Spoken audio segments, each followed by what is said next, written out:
¿Cómo están? Muy bien. Qué bueno. En estos días estaba por Twitter, al igual que todos los desarrolladores. Fue muy gracioso porque Sophie Albert, la que era la ex manager de React, puso esto. Entonces ella decía cómo usar Reduce, y cómo lo utilizaba y cómo no usarlo. Fue muy chistoso porque inmediatamente eso disparó una cantidad de comentarios y una cantidad de opiniones a favor y en contra. A algunos les parecía bien, otros estaban muy en desacuerdo y otros decían que la vida es una función de Reduce. ¿Ves? O sea, what? Bueno, mi nombre es Jonathan Álvarez, yo soy Senior Frontend Developer y trabajo actualmente para Team International. Me pueden encontrar en Twitter como Jon Álvarez. También soy de Pereira, eso es un dato totalmente irrelevante, pero lo van a escuchar por lo menos 2 veces más en el día de hoy. Y si tienen algo de confianza y me quieren hablar con cariño, me pueden decir Jonah. Entonces Twitter, ¿cierto? Twitter es esa masa gigante que a veces nos dice cómo tenemos que programar y cambia nuestros hábitos y nos hace montar en un tren o en otro y generalmente terminamos en cosas desastrosas. Algo muy similar pasó con Context. Cuando la API de Context fue liberada, entonces inmediatamente empezó todo Internet a decir que Redux iba a morir, que era el fin de Redux y que ya había llegado el reemplazo para Redux, ¿cierto? Utilizando Context. Yo no lo entendía y no entendía dónde venían esas cosas. Primero que todo porque son cosas muy diferentes y Context ha existido mucho antes de que fuera liberada públicamente en React. Y si ustedes han usado cosas como React Redux, que son los bindings que utilizamos cuando utilizamos Redux en aplicaciones de React, ya están usando Context. Entonces miren que Context viene desde hace mucho antes y Redux, o al menos en React, ya lo ha utilizado. Además, Context es una forma de compartir propiedades desde un padre hasta un elemento que se encuentra muy abajo en el árbol. Y Redux es mucho más que eso. Una de las primeras formas de saber si estamos utilizando mal Redux es porque generalmente lo utilizamos solo para esto. Si lo usas solo para esto, tal vez no necesites Redux. Pero mi charla no es sobre eso. Hace poco los hooks fueron liberados. Y lo más interesante de los hooks, yo ya venía montado en este tren desde hace antes y ya venía jugando con los hooks. Y hay algo muy interesante, bueno, la verdad todos son muy interesantes, podía hablar de cualquiera, pero hay 2 que me llamaron mucho la atención, que van en juego con Redux, que son useContext y useReducer. ¿Por qué me parecen interesantes? Porque entonces yo dije que, ¿qué tal si uso el hook de useContext y el hook de useReducer y creo mi propio Redux? ¿Por qué pensé eso? Primero que todo porque useContext, como lo vimos, es una forma de pasar las propiedades hacia abajo en los componentes.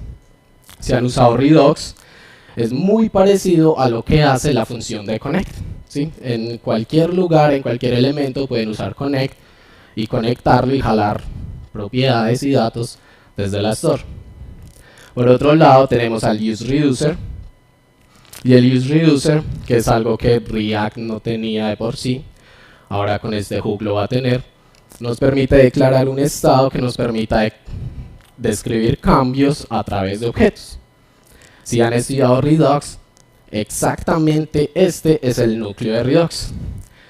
Una función que recibe un estado, recibe una acción y retorna un nuevo estado.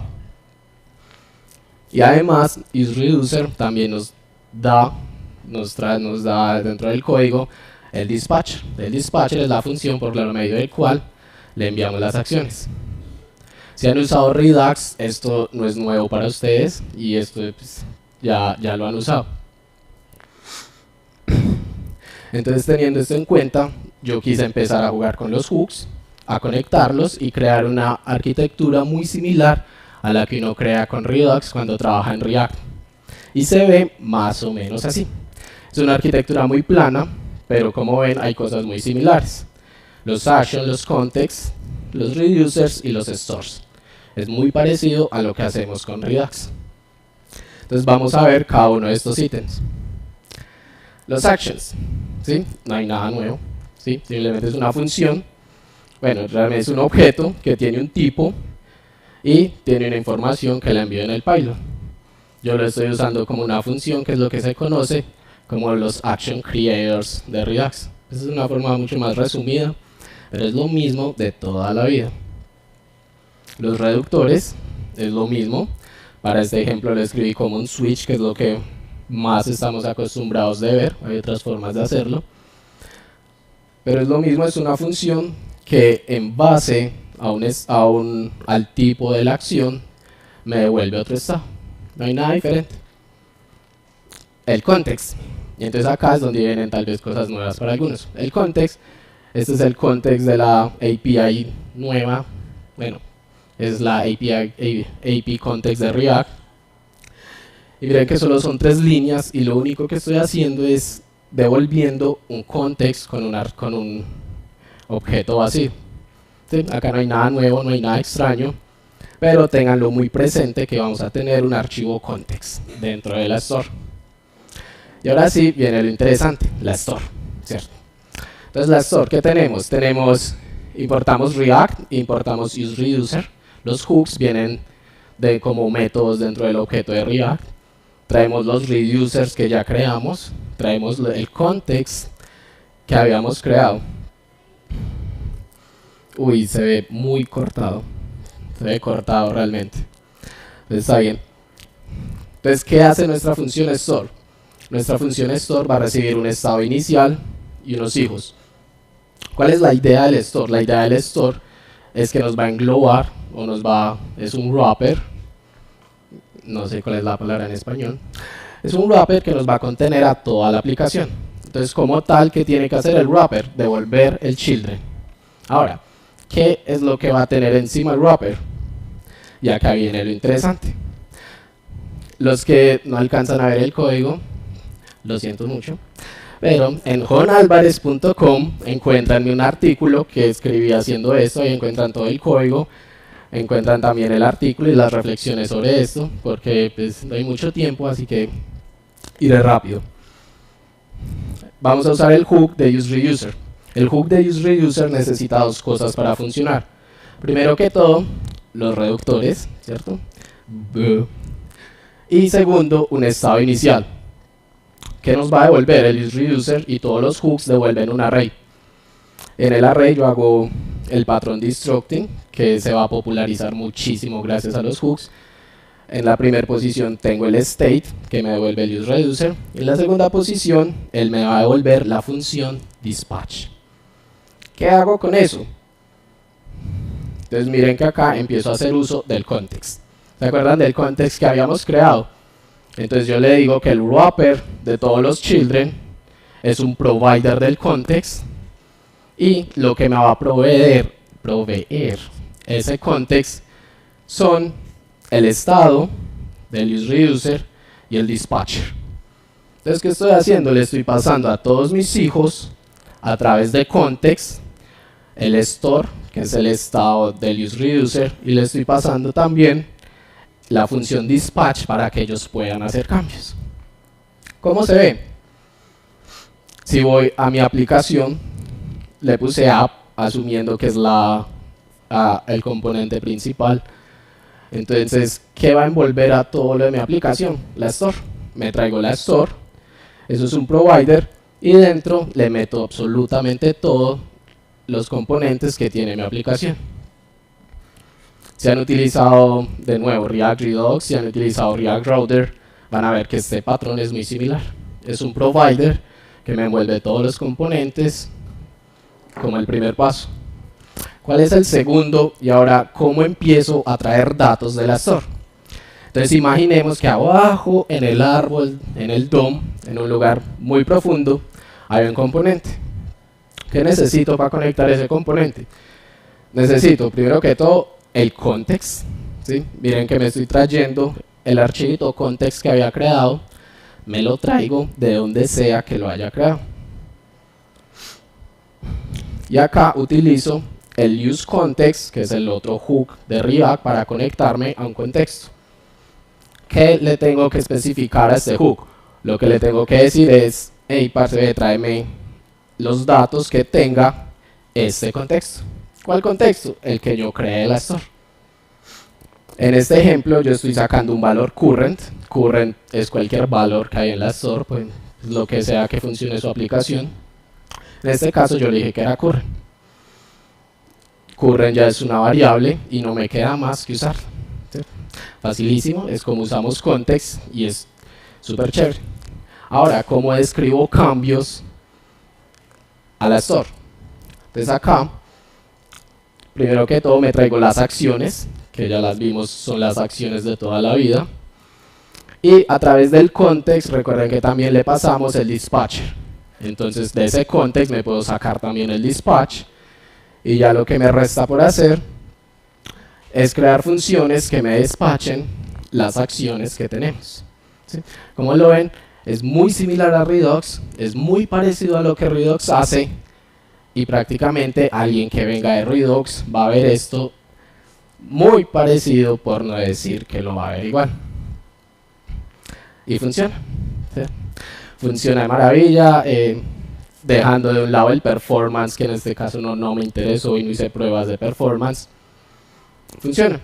Y algo muy cool es que si miramos los developer tools, yo acá tengo instalado los developer tools de React. Cuando uno inspecciona la store, los developer tools ya son capaces de decir que están usando un hook y que ese hook es un reductor, es use-reuser.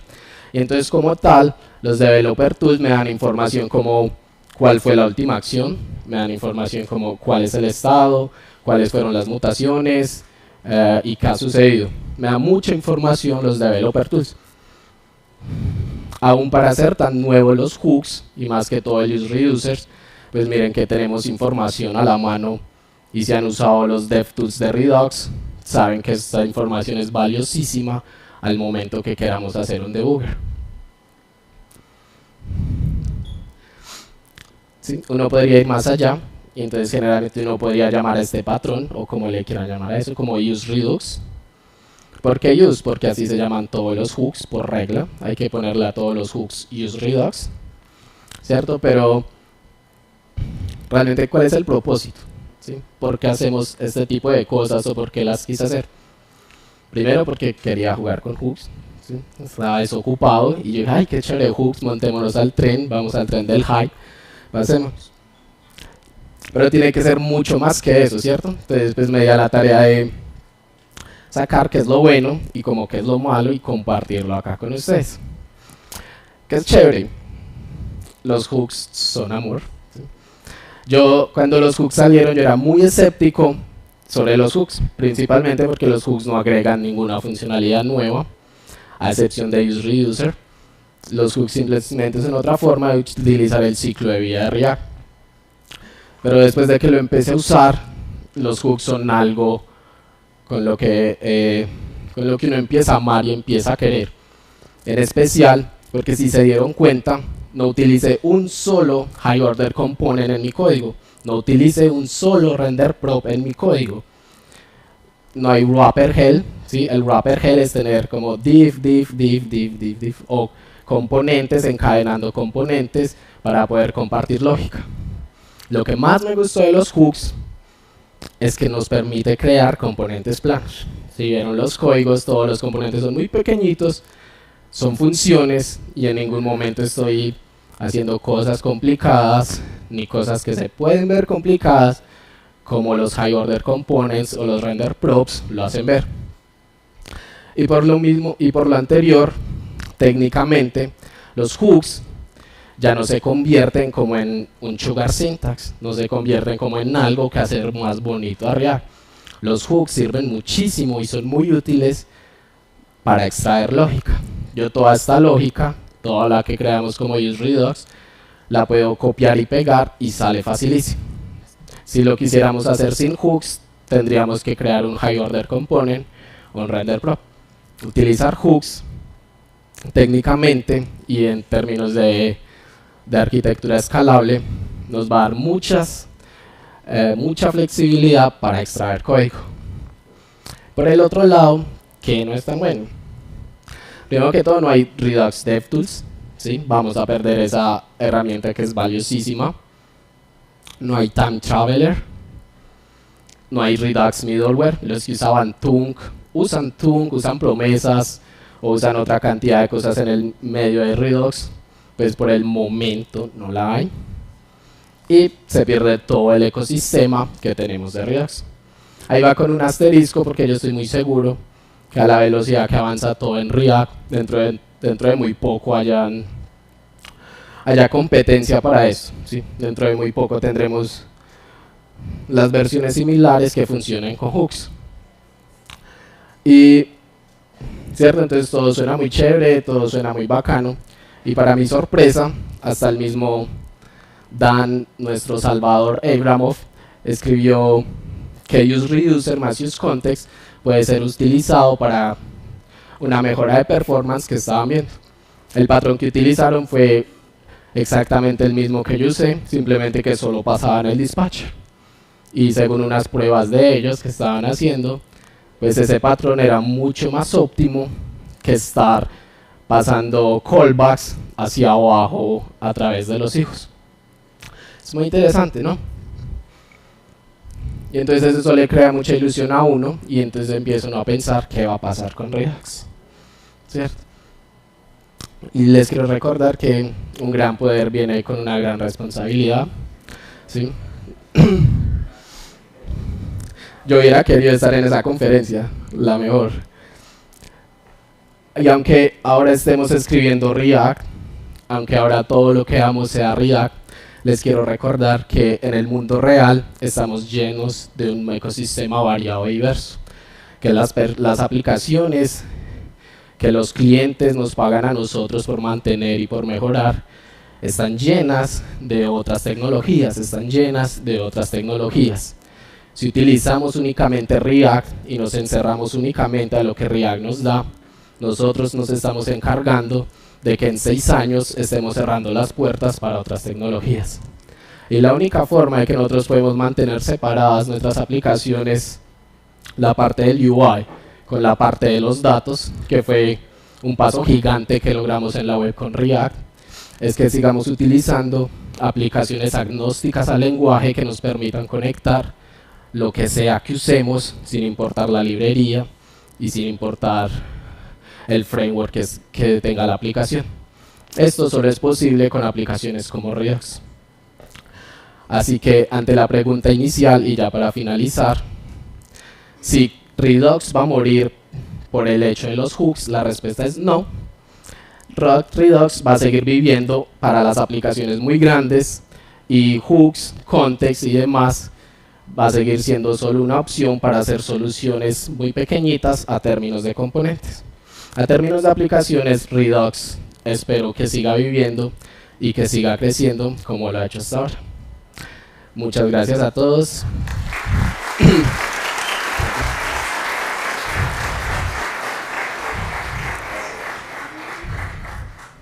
Como siempre,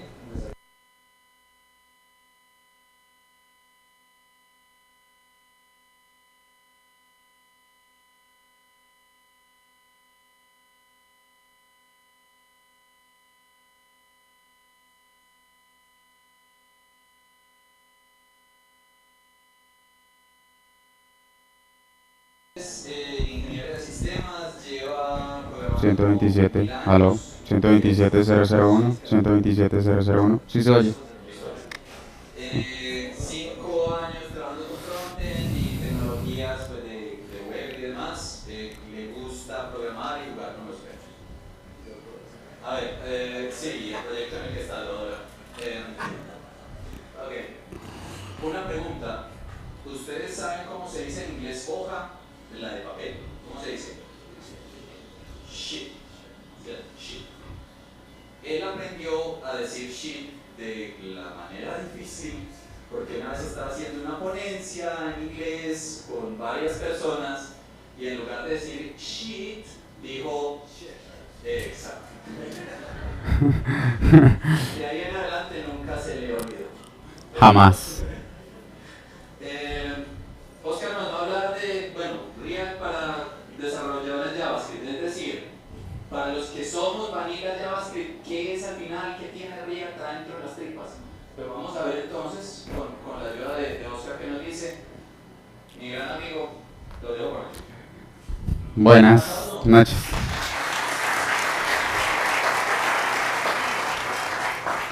Bueno, esto es como difícil porque nunca había tenido tanta gente para hablarle de algo.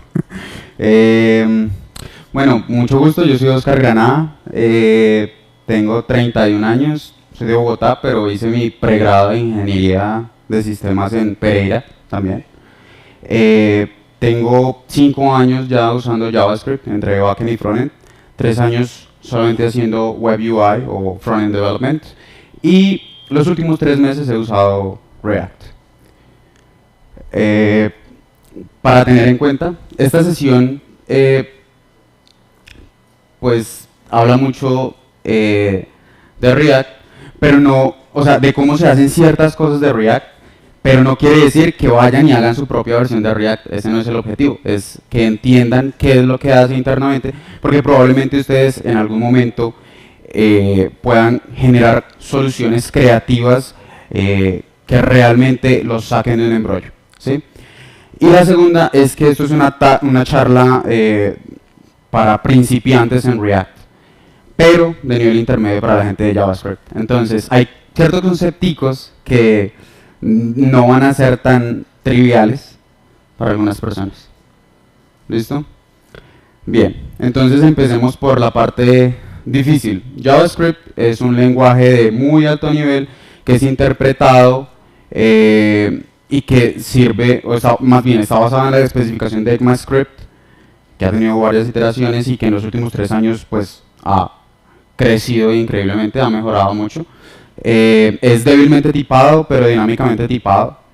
Es débilmente tipado y dinámicamente tipado. Es orientado a prototipos, lo que lo hace muy versátil, lo que permite que puedan hacer cosas extrañas para simular herencia, para poder darle funcionalidad a los objetos en tiempo de ejecución. Entonces ahí es donde uno dice, vamos a hacer que un entero se vea raro en tiempo de ejecución y hacen un arreglo todo extraño con los números, con los arreglos, con todo. Y pues está basado en la especificación de ECMAScript.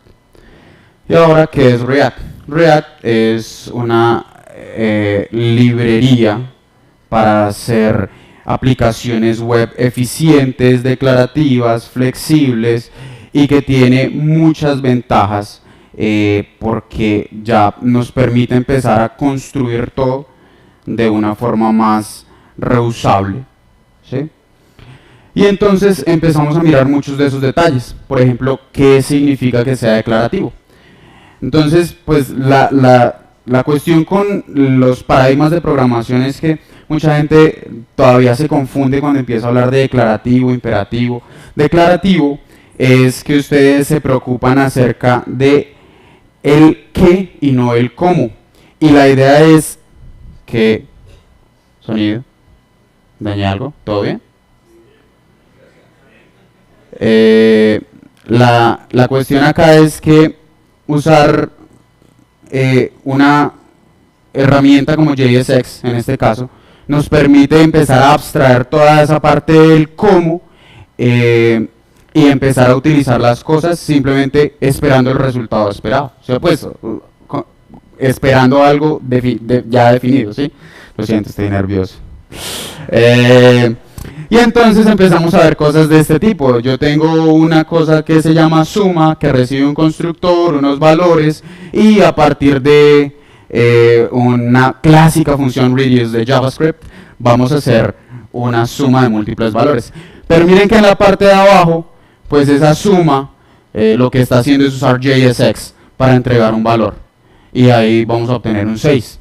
Entonces miren que JSX, pues, es simplemente una capa de abstracción de toda esa lógica que uno usa. Entonces en este caso tenemos el clásico componente de React, donde yo digo, vale, hago una card, esa card pues tiene un título que es Hola Mundo y ya. Pero de todo lo que hace internamente React y JSX es que utilizan Babel probablemente para transpilar ese código y para convertirlo en una llamada a la librería como tal. donde yo le estoy diciendo, doña librería React, por favor cree un elemento de sección que tiene un nombre de clase card, y ahí vamos a meter adentro un nodo hijo, que va a ser de tipo H1 y bla, bla, bla, bla, bla, ¿cierto? Bien. La segunda cosa maravillosa que tiene JSX es que nos da Syntactic Sugar. Bueno, JSX es JavaScript XML, es una notación. Es muy importante que tengan en cuenta que no es HTML. Mucha gente al principio, yo me incluyo, yo decía, ¿para qué van a meter HTML dentro del archivo JavaScript? ¿Cuántos años perdimos tratando de separar responsabilidades para que otra vez hagan lo mismo? No se trata de eso, se trata de empezar a tener una sintaxis similar que sea eficiente a la hora de describir las interfaces. Y lo que nos permite hacer JSX es agregar un poquito de azúcar sintáctico a toda esta ecuación, porque tenemos una maraña de tecnologías por aprender y eso se hace difícil. La ventaja de usar JSX es que vamos a tener algo que simplifica todo ese proceso y nos va a permitir trabajar con más naturalidad dentro de este ecosistema de herramientas. Lo que les decía, el Syntactic Sugar es simplemente que toman el código inicial, un archivo o una sección de XML, y él empieza a revisar, ok, es una sintaxis XML válida, y construye a partir de eso un conjunto de objetos, un árbol de objetos. Pasa por un árbol abstracto de sintaxis y eventualmente genera el código que debe generar. Bien, y ahora empezamos a mirar y hablar de los contextos de JavaScript. Si se fijan en la parte de abajo de la presentación, hay un enlace, es a un artículo que explica cositas de los contextos de JavaScript. Por si en algún momento se sienten perdidos, pues pueden ir ahí y mirar. Bien, y entonces acá vemos un mundo de código, muchísimo código, pero no es tan raro de entender. Tenemos un componente de tipo card. El componente pues tiene el clásico paso de valores mediante una propiedad. Estamos usando la sintaxis de clases nuevas de ECMAScript 6, que hace que todo sea más fácil de entender para las personas que crecieron en la universidad o en sus bases con lenguajes orientados a objetos como Java, ¿cierto? Entonces, hay un constructor, ese constructor recibe las propiedades, y esas propiedades hay una específica que es importante, y es el mensaje. Y ese mensaje eventualmente se va a desplegar mediante una alerta del browser que es disparada por un botón, ¿sí? Y entonces hasta ahí uno dice, bien, debería funcionar. Pero el problema es que cuando uno lo hace así, sin haber revisado el contexto, esa cosa, lo único que hace es lanzar un undefined. Entonces uno dice, ¿what? ¿Por qué un undefined?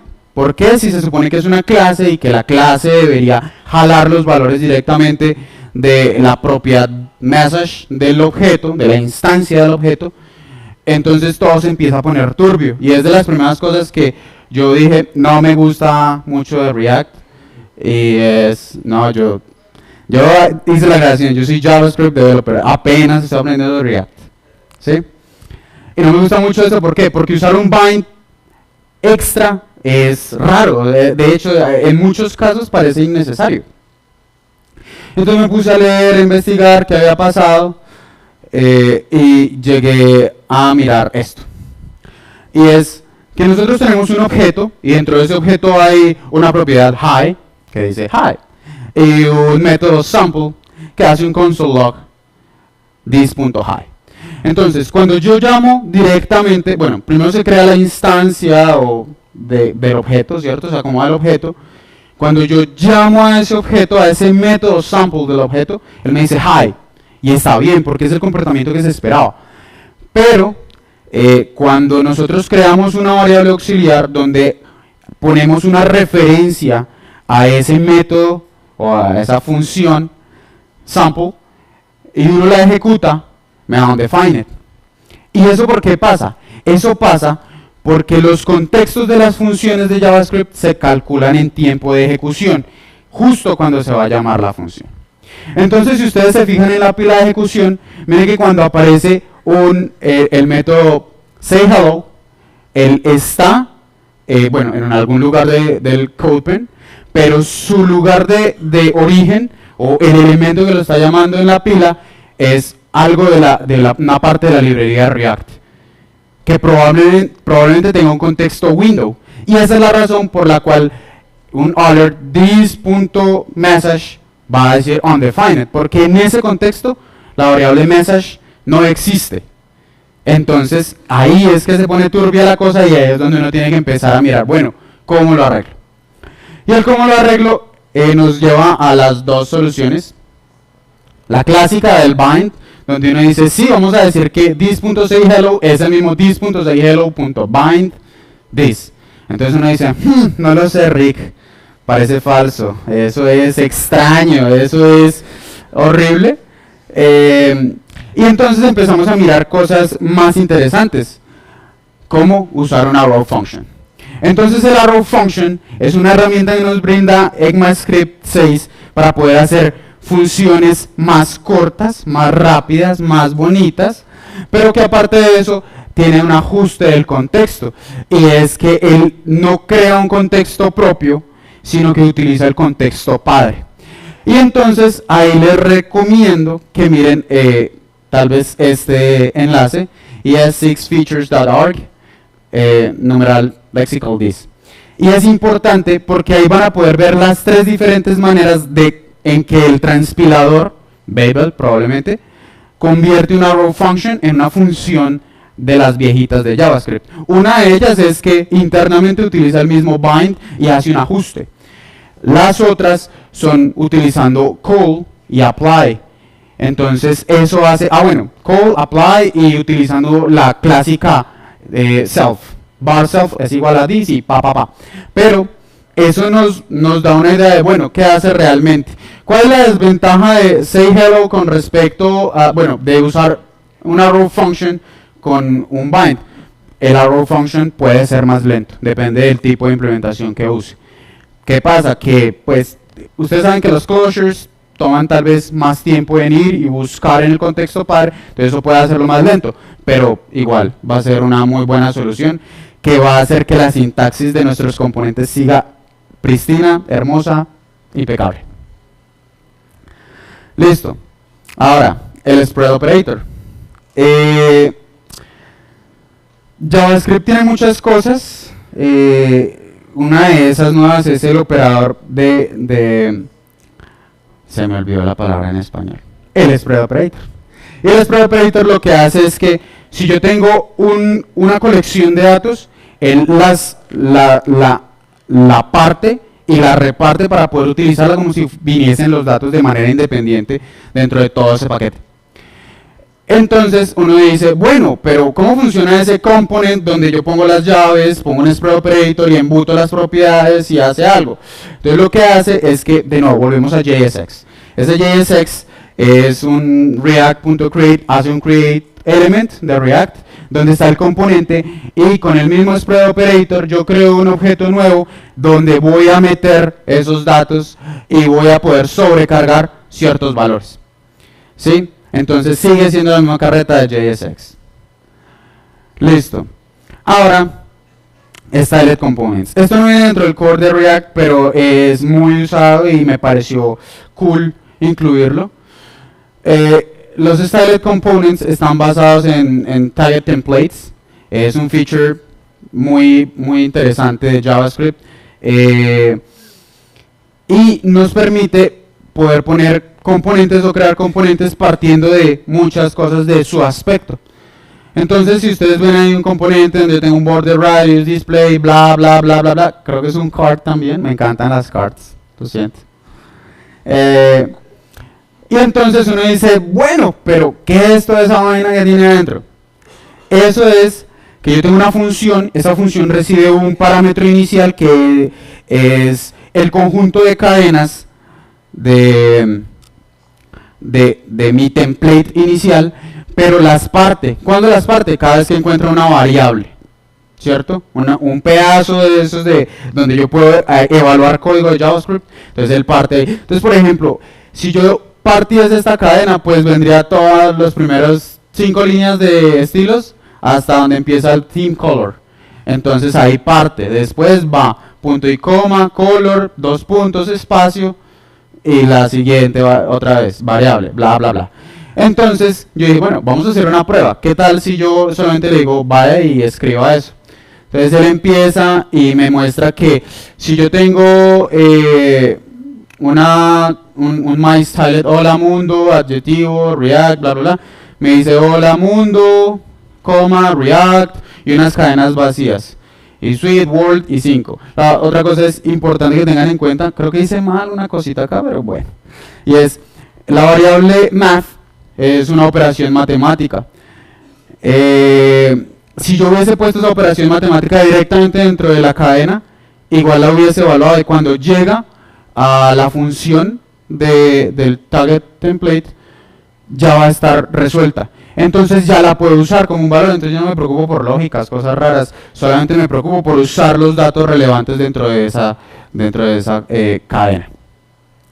Y entonces yo dije, bueno, ¿por qué no usamos un poco de esa magia y hechicería de JavaScript para construir mi propio styled component así a lo macho, a lo horrible? No lo hagan en casa, lo siento, yo sé que es un código no muy lindo, pero bien. Entonces, ¿qué hice yo? Fui, apliqué una función reuse, voy, empiezo a concatenar ciertas expresiones y quito cositas que necesito y después creo mis componentes de Java, extraigo mis reglas de CSS. Entonces yo voy, parto la cadena, cada vez que encuentro un punto y coma, quito los saltos de línea, quito los espacios innecesarios, voy y reviso las líneas vacías, las vuelo. Y después de eso digo, bueno, parta cuando encuentre los dos puntos y créese un objeto bien lindo con un reduce y empiece a meter llave valor, llave valor, llave valor.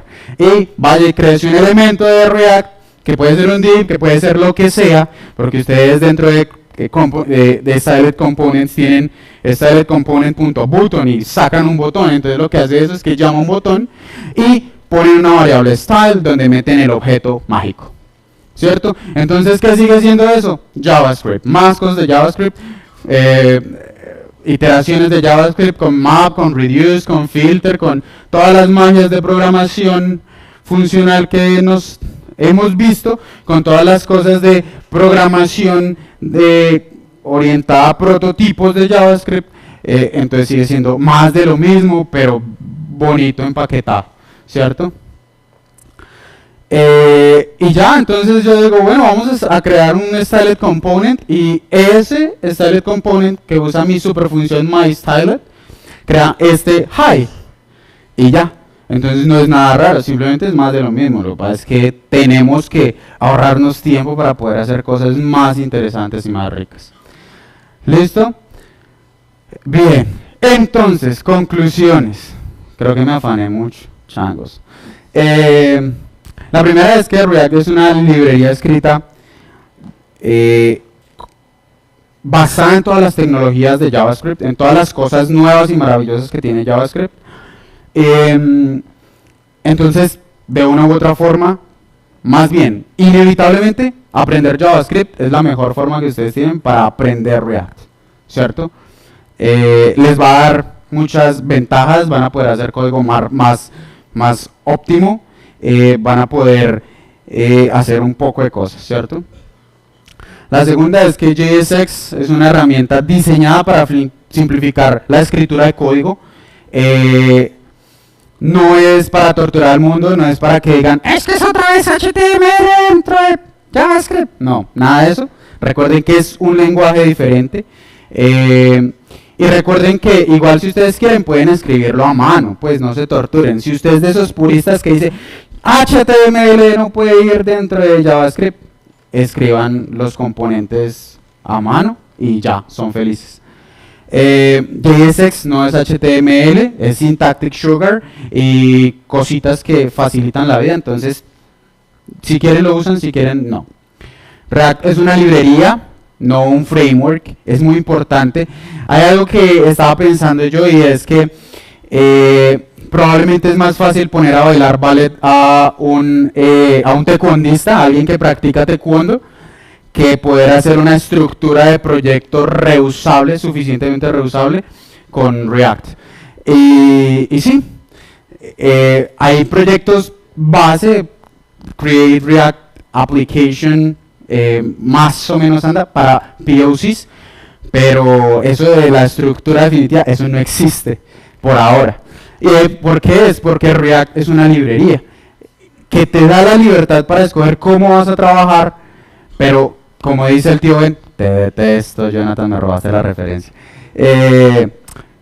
Un gran poder conlleva una gran responsabilidad.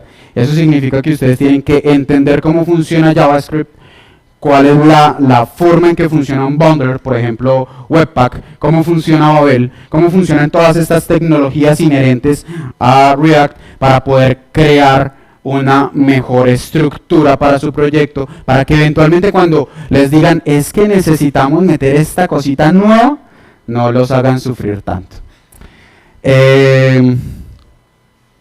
Thanks. Y ya.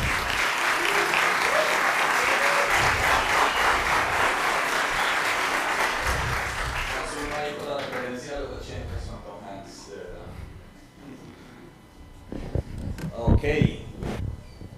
Mientras se va preparando nuestro próximo speaker.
Pero mira como muy grande. Probando. Probando. Ok.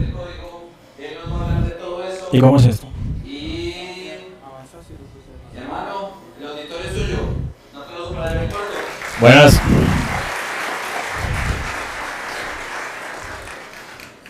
La charla de hoy viene un poquito inspirada a una experiencia que tuve el año pasado con Glova. Una de las ventajas que tiene trabajar en Glova es que te permite potenciar tu calidad como desarrollador, ya que los clientes son muy exigentes a nivel de arquitectura y diseño. Y quería compartir con ustedes esto. Soy Johnny John, soy full stack. En Glova trabajo tanto la parte del frontend como la parte del backend. Actualmente estoy trabajando como líder Node.js en un proyecto. Lo interesante es, me llamó mucho Storybook. ¿Por qué Storybook? Cuando uno va desarrollando en el transcurso del tiempo, uno aprende que uno no debe casarse con una tecnología. La idea es tratar de ser lo más agnóstico, tanto en el lado del JavaScript, como en el frontend, como en el backend, porque hubo un momento en que Angular fue muy popular, luego vino React, ahora está la parte de Vue. Entonces, el primer punto que me encanta de Storybook es que soporta todas esas librerías, React Native, Vue, incluso Svelte, quienes los han usado. Una pregunta corta, ¿alguien ha utilizado una librería de patrones para exponer documentación? ¿Primera vez? Ok, bueno, lo importante de Storybook, ¿qué es lo que es? Es tratar como hacer pruebas de concepto. En este caso, como es la charla de React, nos vamos a enfocar en su soporte para React. ¿Qué me pasó con dos condiciones cuando uno trabaja un proyecto grande? Cuando uno trabaja un proyecto grande, uno tiene que comunicarse con un equipo de diseño. El equipo de diseño no sabe código. Tenés que tener una interacción entre lo que ellos ponen en el wireframe y en lo que tú o lo que ellos esperan que tú hagas, que sea replicado ahí. Entonces ahí es donde uno ve la primera impedancia o el primer conflicto que hay cuando uno tiene que trabajar en equipo grande. Storybook no es la única librería, hay más, es digamos la que más me gusta. Normalmente RIA, cuando uno desarrolla como orientado a componentes, pues uno normalmente trabaja algo como tácitamente diseño orientado o un enfoque orientado a atómico. Básicamente un componente puede tomarlo como átomos, un contenedor puede ser una molécula y así más o menos va trabajando Storyboot. Características que tiene Storyboot. Puedes crear un componente separado, aislado, y lo pueden ver tanto los desarrolladores porque te sirve como codificación, puedes ver el código, puedes interactuar incluso con la librería, puedes moquear. Otra característica importante sería la documentación de los casos de uso. Es muy importante eso, digamos que uno tiene un componente y tiene varios estados, el estado 1, estado 2, estado 3. Yo quiero mostrarle a un diseñador esos 4 estados, los 4 estados, lo puedo hacer con Storyboot. Tiene pues, el supercargado, está todo con los add-ons, son prácticamente darle mucho esteroide a Storyboot. Casos de uso, pues ahorita que tenga la posibilidad de hacer la demo, le muestro Airbnb, está utilizando Storyboot, Uber incluso, Visualization, utiliza Storyboot. Pueden consultar esa URL y ver qué más casos de uso hay de Storyboot. Ok, ¿cómo hace uno con Storyboot? Hay 2 etapas. Lo que estamos trabajando en desarrolladores son, o vamos a crear un proyecto nuevo, o ya existe. Si vamos a crear un proyecto nuevo, la recomendación es instale o use la librería Create React App. Simple, muy simple los pasos. Cuando creas el proyecto, ¿qué tienes que hacer ahí nomás? Instalar una librería y ya puedes correrlo. No hay que hacer más nada. Ahora, ¿cuál es el caso más importante cuando ya uno tiene un proyecto en marcha? ¿Cómo hace uno para agregar Storyboot al proyecto? Es muy sencillo, simplemente tienes que garantizar que todas estas dependencias estén en el package JSON. Lo instalas de esta forma, verificas, no tienes que correrlo, verificas que todas estas dependencias estén y listo. ¿Qué haríamos de lo otro? Pues como no es un proyecto que ya existe, está en ejecución, tendríamos que hacer 1, 2, 3, 4 pasos. El primer paso, en el package JSON agregamos una tarea. El paso 2, creamos una carpeta con esta convención, .storyboot. El tercer paso, creamos un archivo que se llame config.js. Y el cuarto paso, copiamos este snippet de código y lo ponemos en config.js. Y ya con eso tenemos un proyecto de React que esté en ejecución soportando Storyboot. Bueno, aquí la idea es mostrarle una demo, pero ahorita le muestro pues la demo del proyecto. Ahorita le muestro pues paso a paso del proyecto. Les iba a mostrar pues lo de los add-ons. La esencia de los add-ons se instalan muy fácil. Simplemente requiere 2 líneas de código. Una, desde la consola instalas el add-on que quieras. Y la segunda, en este archivito copias y pegas esta línea. No tienes que hacer más nada. Muy sencillo. Normalmente los diseñadores no tienen acceso a un entorno de laboratorio. El gran problema cuando uno hace un componente en React es que hay veces que tu aplicación requiere autenticación, data real, y si uno quiere que el diseñador vea un componente, uno puede con Storyboot tratar de generar una aplicación estática y se puede alojar hasta en GitHub, en page de GitHub o en cualquier servidor que trabaje los diseñadores. Muy sencillo. Otra de las características que tiene Storyboot es soporte de testing.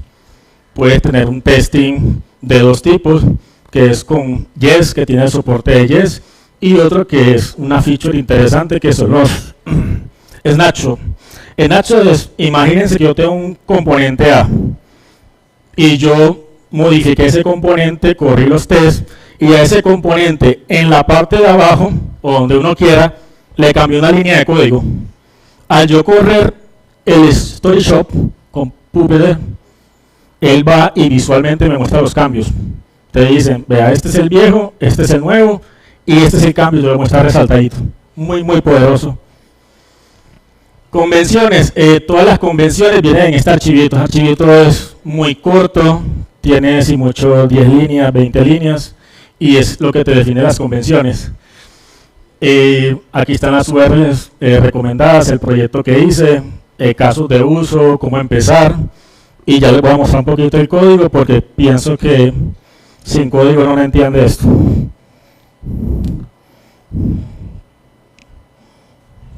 Al revés. No hay la code.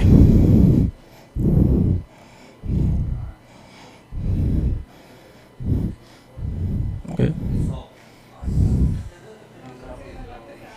Okay. Ya.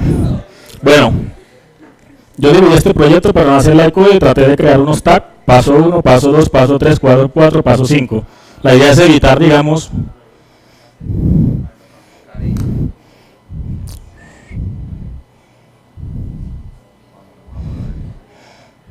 ¿así? Okay.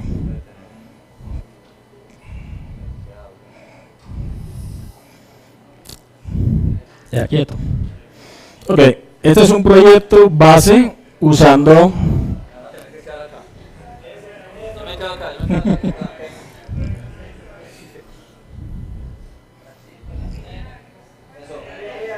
Ay. Izquierda, derecha.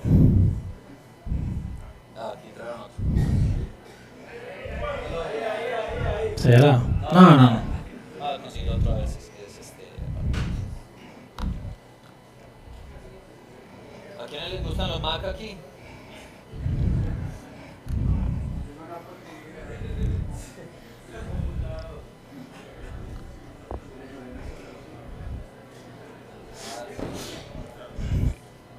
En teoría. Hay forma de configurar el streaming desde acá. Ya, listo. Bueno, ese es un proyecto base. Lo creé con la plantilla de React Create App. Sabemos que para correr este proyecto le tenemos que dar npm run start. Nos va a abrir el proyecto base, plantilla, no ha agregado ni una sola línea de código. El proyecto base. Digamos que ahorita ya quiero agregarle más cositas. Nos vamos al paso 2, que vendría siendo darle un soporte a Storyboot. ¿Cómo le damos soporte a Storyboot? Como les comenté ahorita, creamos una carpeta .storyboot. Obviamente pues hacemos la instalación de los paquetes. El paquete que es Storyboot, la dependencia. Tenemos dos carpetas interesantes. Cuando uno utiliza la integración con Storyboot, uno por defecto me crea los add-ons, que son los action, los link, y tenemos una configuración base, 7 líneas de código. Entonces, si nosotros queremos correr Storyboot, sería npm run y corremos Storyboot. Esperamos un segundo.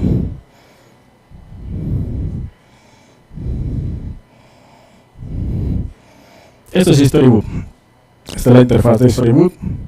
Tiene por defecto unos componentes sencillos, que es botón, donde le pone varias historias, un botón con texto y un botón con emoji. ¿Qué es lo relevante de esta interfaz?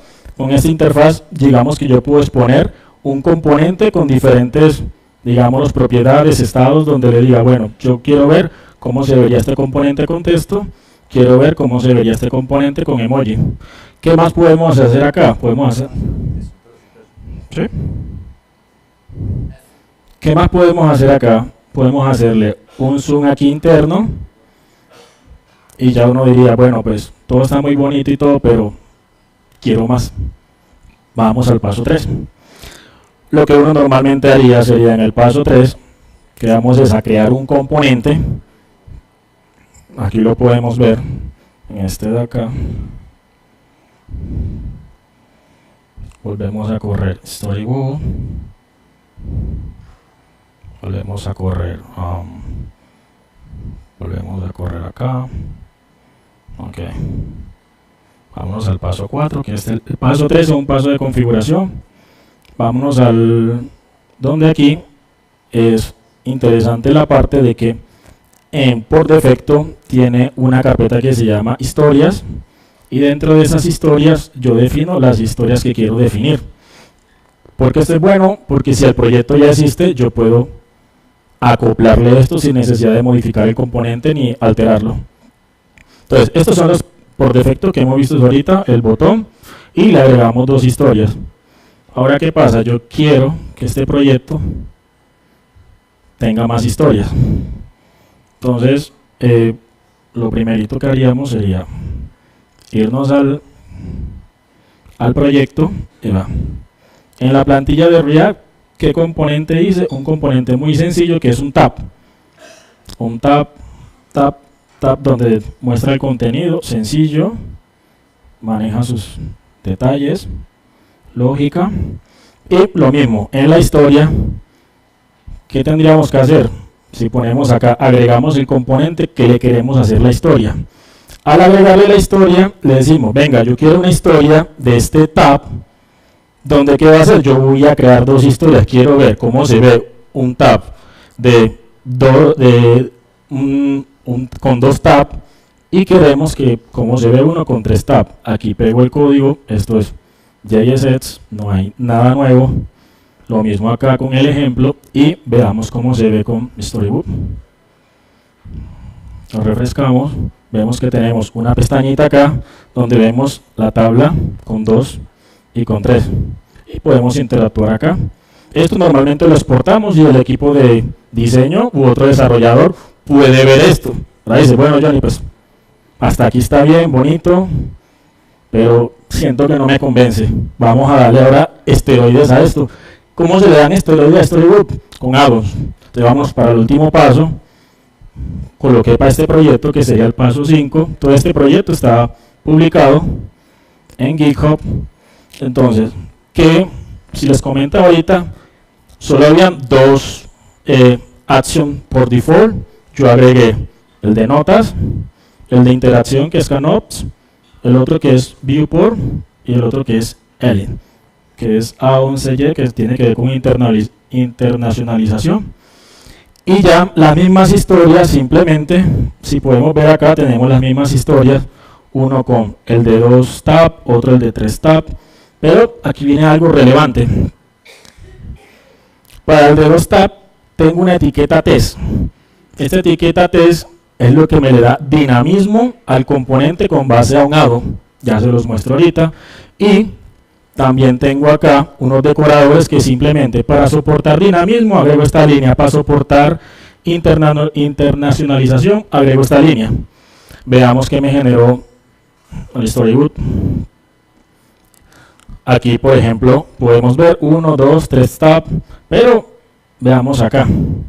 Tengo el de tab 2. Este add-on, ¿qué hace? Yo puedo, como diseñador, cambiar el texto y puedo probar, digamos, tabulación, texto. Puedo cambiar esto, es decir, esto va a ser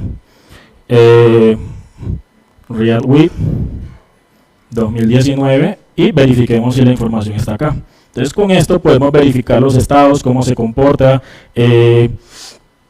y ver, digamos, si es responsive, si no se va a correr el margen. Todo lo podemos hacer con Notes. Con Notes soporta número, texto, arreglos. En este caso, soporté 2 strings. Accesibilidad. Pues aquí te muestran las posibilidades, detalles de accesibilidad aplicando ARIA. El componentico pues ya se le trabajó esa parte, entonces no tiene ninguna violación. ¿Qué más? Agregamos Canops, Accessibility. ¿Qué otro? Otra feature importante es esta, el Viewport. Yo puedo simular acá cómo se vería este componente en un iPad, cómo se vería en un Pixel, y aquí podría probar un poquito Response Design u otro Behavior, como deseemos. También por la parte de cómo se vería este componente cuando digamos una persona, cómo vería esto si se ve oscuro. Veamos aquí las tonalidades.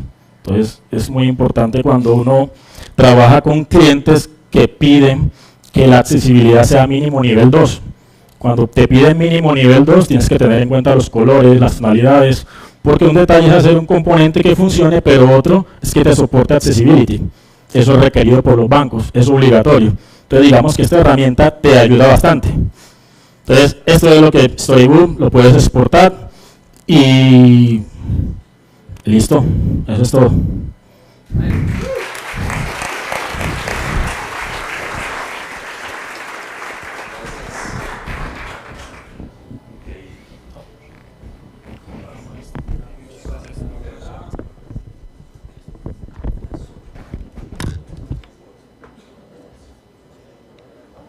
Listo, nuestro próximo speaker, cuando volvamos a compartir, los reto a adivinar de dónde viene. De Pereira también. Hoy era el día de Pereira, muy bien. 7:30. Eso, ¿quién es de Pereira aquí? Levanta la mano. Eso, 1, 2, 3. Sí, sonido, Eso. sí. Muy bien. Vale. Listo, Carlos. Carlos cuenta que en su casa de Pereira llovía gallinas. Resulta que, sí, eso era de las cosas más raras del mundo, porque él estaba ahí en la casa y de ese mando, ¿Me puede dar un pequeño? Y era porque en la casa del lado había un gallinero, yo no sé, y las gallinas se subían ahí a ese muro a... No Tiene sé, pointer. whisky con hierbabuena, El verde. cosa, Este se pasa. tomaban y pum, le caían ahí en la casa. Listo. ¿De qué nos va a hablar? Este es siguiente anterior. Sí. Aquí tenemos un espacio interesante para las aplicaciones móviles. Vamos a ver entonces cuál es el concepto de todas las apps nativas que podemos desarrollar con React.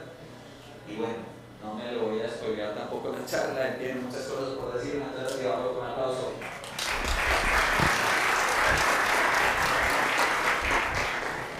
Bueno, muchas gracias. Primero que todo, yo no vivía en una finca, por cierto, vivía en la mitad de la zona urbana de Pereira, cerca de la zona rosa, de hecho.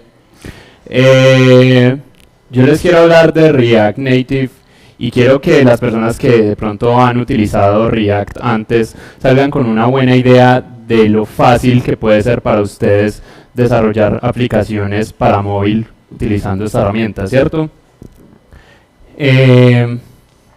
Simplemente es un modo de desarrollar aplicaciones nativas usando JavaScript, que es lo que todos nosotros conocemos, amamos, queremos. Entonces, primero que todo, ¿qué es?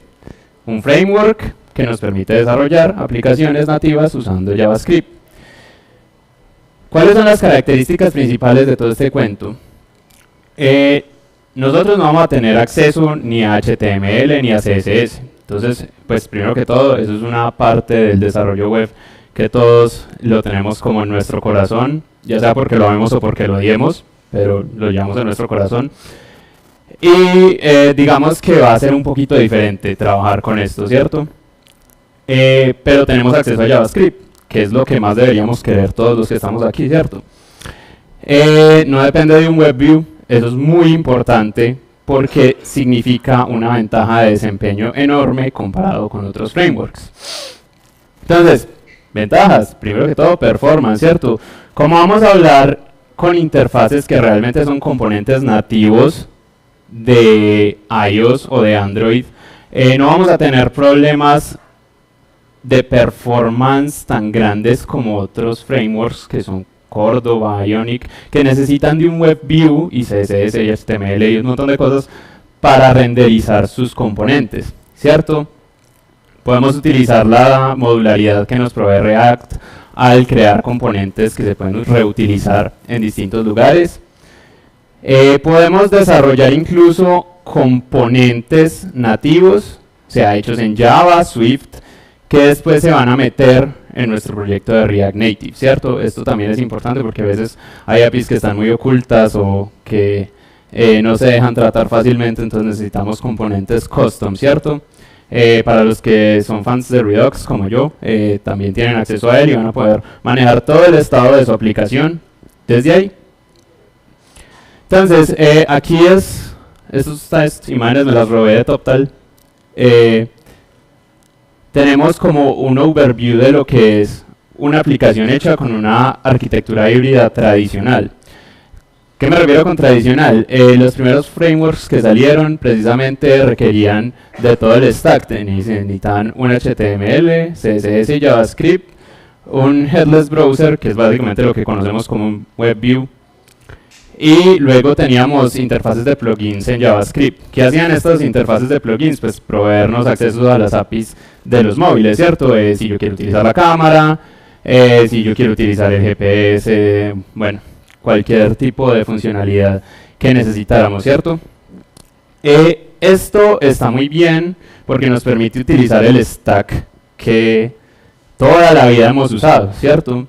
Y para muchas aplicaciones no va a haber ningún problema en utilizar este approach, ¿cierto?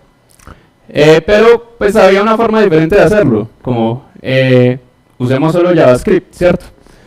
Y la ventaja de esto es que los componentes a los que React Native nos da acceso precisamente son componentes nativos hechos en Java o en Swift, que lo que hacen es parecerse a un componente de React, ¿cierto? Que nos dejan utilizarlos como componentes de React, para ser precisos. Y como ven, es algo mucho más sencillo, no necesitamos de todas esas interfaces y de todas esas cosas encima de este stack para poder usarlo. Upa. Hello. Qué malo. Bueno, ¿cómo funciona? Pues yo creo que para cualquiera que haya tocado React antes, esto va a ser lo más familiar del mundo. Podemos importar los componentes nativos de los que yo estaba hablando, tal cual importaríamos un componente común y corriente de React, ¿cierto? ¿Qué pasa? Que entonces en vez de aquí no vamos a tener un div, sino que vamos a tener un view, y aquí en vez de un h1, h2, h3, h4, h5, vamos a tener un text, ¿cierto? Todos estos cositos que importamos acá son componentes nativos, que tienen mejor desempeño en general que tener HTML, CSS y todo ese stack encima, ¿cierto? Aquí ustedes se preguntarán, pero bueno, ¿y qué? ¿Y entonces tengo que utilizar todos los estilos que vengan por defecto o qué? No, React Native nos provee una interfaz utilizando los estilos inline, ¿cierto? Para los que hayan trabajado React, pues esto se hace más o menos similar. Simplemente es un objeto en el que definimos todos nuestros estilos y cómo queremos que se vea nuestro componente a nivel de presentación visual. Y algo importantísimo de esta vuelta es que React Native soporta Flex. Entonces, para todos los que también están pasando cosas raras y yo no he hecho nada raro. ¿Listo? Aquí. Ya, eso. Entonces, Flex, para los que lo aman y saben cómo hacer UI con Flex, va a ser muy, muy útil para el layout que ustedes tienen, ¿cierto? Si no lo han aprendido, es bueno que lo aprendan. Flex es una gran herramienta, no solo en React Native, sino en general en sus proyectos web también. Listo. ¿Cómo es el manejo de el estado y los props? La misma vuelta. O sea, no hay nada de diferencia entre hacer un componente de React Native y un componente de React. Podemos tener un constructor en el que le asignamos un estado y podemos pasarle los props de toda la vida desde el padre de los componentes, ¿cierto? Eso no ha cambiado en lo más mínimo y no tienen que hacer nada adicional para poderlo usar. Y ahora quiero mostrarles también lo fácil que es empezar a usar todas estas cosas. Resulta que hay unos manes que se llaman Exponent o Expo y ellos crearon toda una herramienta que permite, digamos, utilizar todas las ventajas de React Native sin todos los problemas que trae desarrollar para las aplicaciones móviles usualmente. ¿A qué me refiero a esto? Todos los que hayan instalado Android Studio alguna vez saben que eso es un dolor de cabeza. Entonces, pues no quisiera como obligar a todos los que van a empezar a decir, bueno, tengo que instalar tal herramienta, tengo que instalar esta otra herramienta, y porque eso disuade a mucha gente de por sí. Entonces, esta gente de Exponent se unió con la gente de React y crearon esta CLI que hace la vida increíblemente fácil. ¿Ustedes qué van a hacer? Van a instalar un paquete de NPM que se llama Expo CLI, le van a dar expo init my app y se van a meter a ese directorio y luego le van a dar npm start. ¿Qué va a pasar? Él va a generar un código QR que ustedes pueden escanear desde un dispositivo móvil físico. O sea, como si yo tengo mi Motorola o mi iPhone aquí, lo puedo escanear con la cámara y la aplicación de Expo instalada. Y lo que va a hacer es que va a mandar la app a nuestro teléfono y ahí la podemos probar.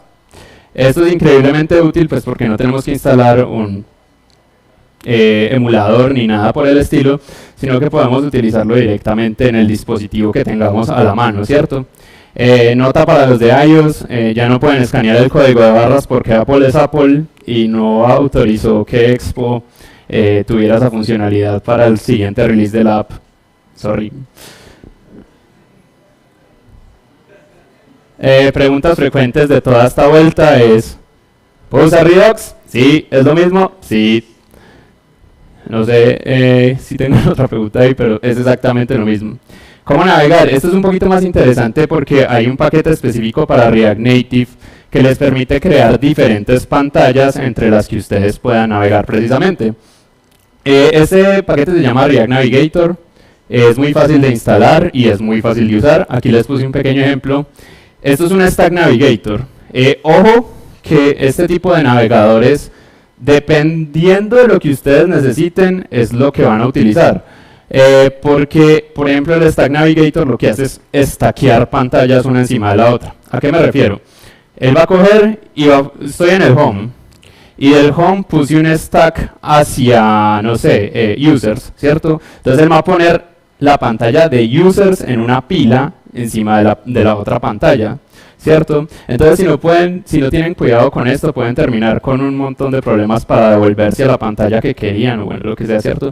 Esto requiere un poco más de estudio y de hecho Mauricio Arroyave creo que va a dar una charla de esto. Entonces pues más adelantico van a poderlo ver con tranquilidad. Bueno, si les gusta React Router y no quieren intentar nada nuevo en sus vidas, entonces pueden utilizarlo también. Es un paquete especializado, no pueden utilizar el web, pero está y lo pueden usar y es lo mismo, básicamente. ¿Cómo hago requests? React Native da acceso directo a la API Fetch. A mí me gusta la API Fetch, pero hay gente que no.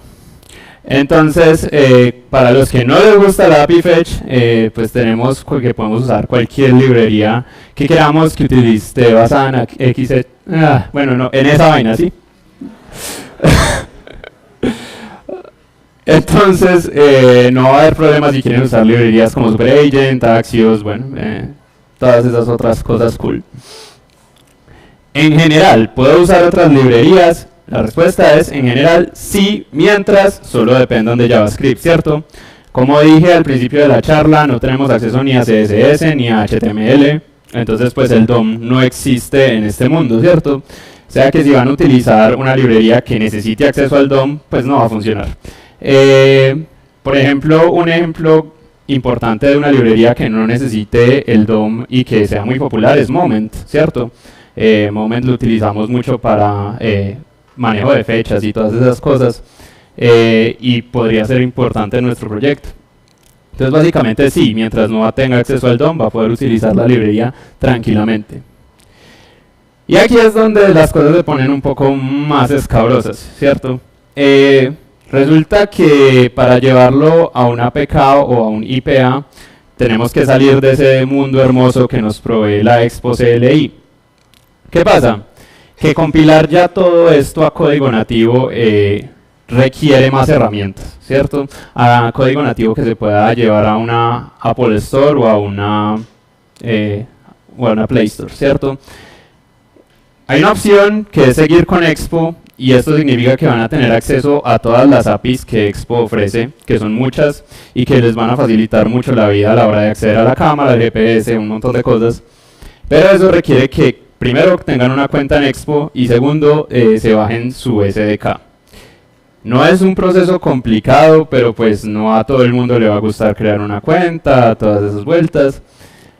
La segunda opción casi que anula todos los beneficios de haber trabajado en Expo todo este tiempo y es que van a tener que usar Android Studio o bueno, no me recuerdo cómo se llama el de Apple, para terminar, eso, Xcode, para terminar el proyecto, para generar su IPA. Sé que no es lo ideal, de pronto en el futuro haya mejores soluciones, pero de momento es lo que tenemos y pues hay que echarle la mano, ¿cierto? Ahora pueden ir a practicar, me pueden invitar a una cerveza si quieren después de la charla, yo soy un buen parcero. Y no, muchísimas gracias por su tiempo, espero que les haya gustado.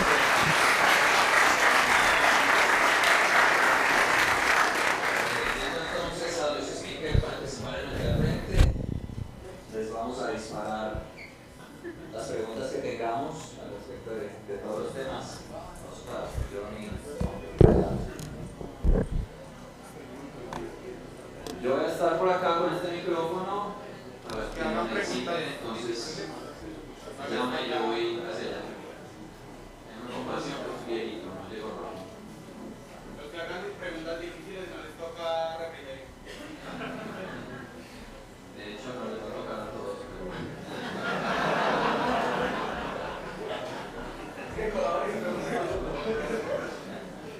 Ok, algo.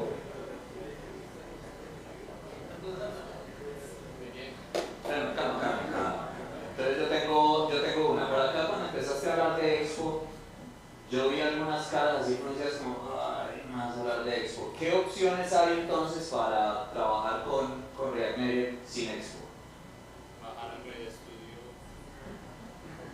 Bajar Android Studio y Xcode.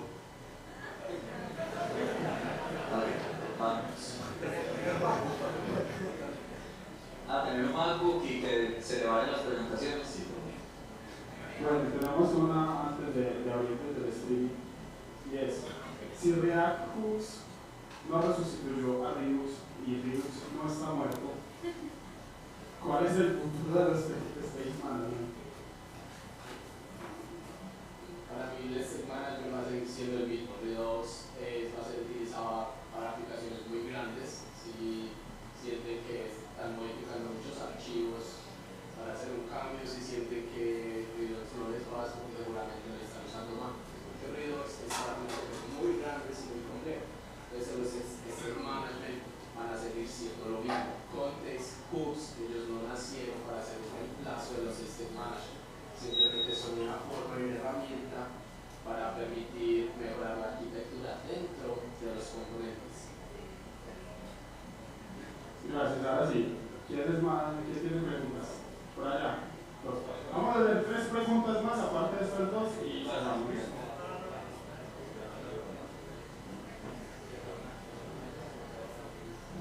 Suéltela.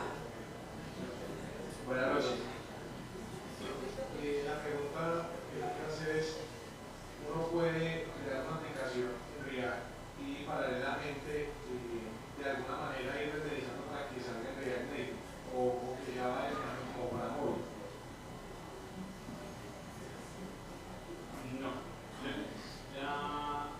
Digamos la premisa de React Native es que tú no dependes de HTML, CSS y JavaScript, sino solo de JavaScript. Entonces, si tú estás haciendo una aplicación web común y corriente, tienes el stack tradicional completo, ¿cierto? Por lo cual no puede ser como llevada al mismo tiempo a lo de React Native, tendrías que cambiar los componentes sí o sí. ¿Cuál es realmente la ventaja de usar cosas como React Native? Es que te permiten hacer una sola aplicación para todas las plataformas, ¿cierto? Para Android y para iOS, sin necesidad de cambiar, pero para web y ya nativos, y es otro cuento diferente. Otra por acá.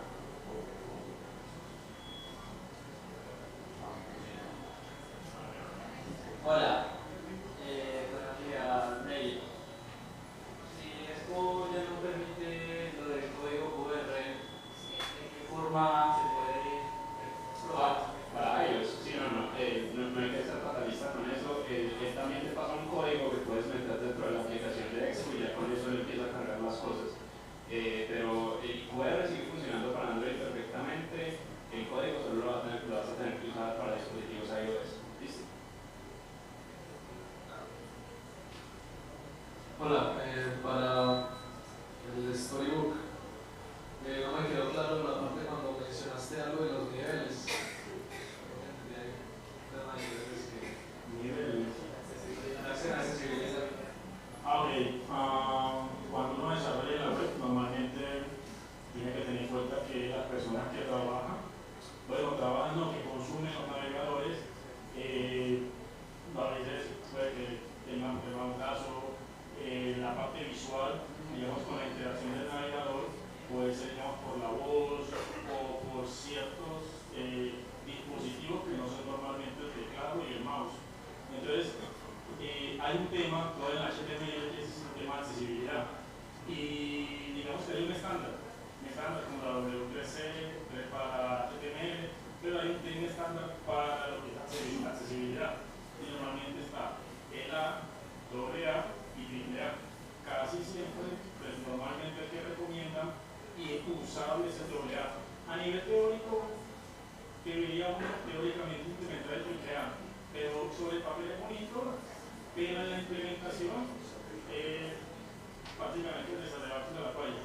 Entonces digamos que el AA con cuestiones bancarias, otro tipo de negocio muy robusto, pero exigen, porque requieren de que cualquier persona independiente de su discapacidad pueda consumir su app. Una por acá, otra allá y ahora. Para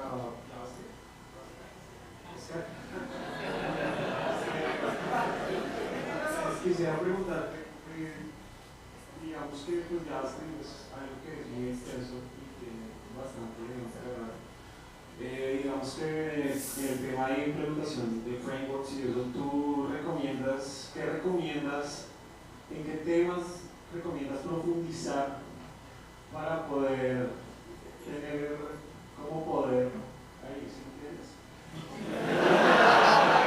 Digamos que, pues, si tú te pones a leer todos los 6 libros de John Nautilus, pues esos son demasiados temas, digamos que pues, puedas recomendar algunos en especial en los cuales profundizar para meterte en este tema de librerías.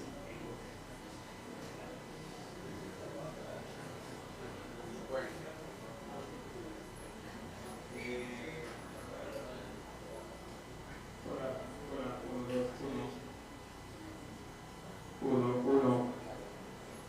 Bueno, es una pregunta muy difícil porque de hecho todo lo que usted necesite aprender de JavaScript depende mucho de qué vaya a hacer. Pero generalidades, computación asíncrona, todo lo de cómo hacer cosas asíncronas, entender el event loop de JavaScript, eso es básico. Preguntas de parcial, hoisting, closures, scopes, esos son también básicos porque eso depende, poder hacer todas las vainas extrañas que uno hace con JavaScript. Cuando usted ya empieza a especializar, por ejemplo, con React, hay temas que se empiezan a ser más visibles, como programación funcional. Entonces, Functional Light.js, por ejemplo, de mismo tipo de Node.js, es muy bueno para entender conceptos que uno dice, eso es demasiado crítico, por ejemplo, las mónadas, esa cosa uno dice, esa vaina tan rara. Y todo el mundo le saca el cuerpo a las mónadas, pero el tipo ahí más o menos explica cosas que le van a ayudar a entender el 90% de las cosas de programación funcional. Y en general depende mucho de qué herramienta esté utilizando usted. Si usted se va a acercar más a un proyecto de tipo enterprise, o sea, para la industria, TypeScript, entender cosas como por qué usar TypeScript, si vale la pena el esfuerzo, si vale la pena el tax. Hace unos días gracias a un compañero que me pasó por allá un artículo del tax de usar TypeScript, a los impuestos, lo que te cobran, lo que hay inherente a usar TypeScript. Entonces tienes que empezar a mirar si arquitectónicamente es una decisión viable en ese caso. Pero o sea, temas son muchísimos, depende mucho específicamente qué quieras hacer. Lo básico es computación asíncrona, loops y todo lo de contextos. Cuando se entienda los contextos, esto se hace relativamente simple. Última pregunta. Última. Si tengo que sortear, entonces voy a... Bueno, dos preguntas. No, listo. Ya están pedidos.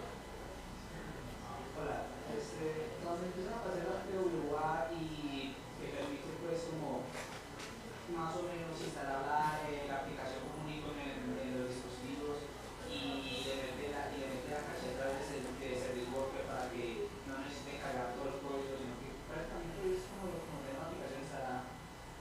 Entonces, realmente se convierte como el mayor beneficio de siendo puro rendimiento. Pues para mí hay, digamos, tres grandes beneficios de React Native. Uno es que si usted ya sabe React, pues hacer esto se vuelve súper fácil, ¿cierto? Dos, es lo que dije ahorita de no tener que programar dos aplicaciones distintas, una en Swift y una en Java, para dispositivos diferentes. Tres, el desempeño, y pues hay otras cositas que digamos no son tan importantes, pero igual son cool. Por ejemplo, el hecho de que se pueda usar todas las librerías de JavaScript que usted conozca, utilizar Redux para state management si quiere, o si la aplicación es lo suficientemente grande para necesitarla. Todas las cositas me parecen un plus para lo que uno hace, ¿cierto? Y sobre todo si uno ya conoce React. Ya pues los pros y los contras a nivel personal uno los tiene que ir definiendo a medida que de la herramienta, ¿cierto?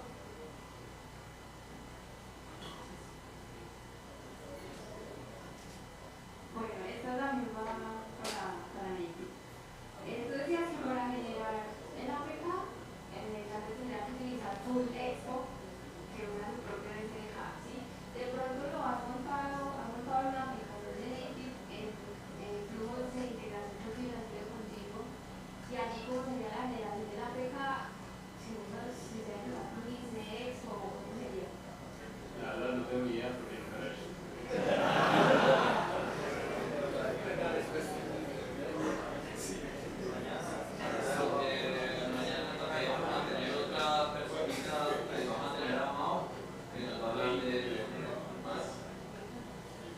Lo que pasa es que toda la parte de integración continua depende específicamente de la plataforma. Cuando usted tiene toda la parte de testing, usted podría utilizar las herramientas estándar que ofrece cada una de las suites de pruebas de cada plataforma y a partir de eso ejecuta lo que necesite con Jenkins o con la herramienta que usted quiera. El cómo lo hace, si utiliza el SDK o no utiliza el SDK, eso es una parte aparte, pero realmente todos los SDKs, por ejemplo el de Expo, si tiene algo para hacer testing, él debería basarse dependiendo de la plataforma en qué ofrece la plataforma para hacer toda la parte de testing. Entonces eso no debería ser muy críptico, lo que pasa es que tienen formas de hacer el palm y no debería ser raro, es como hacerlo con una de estándar o una de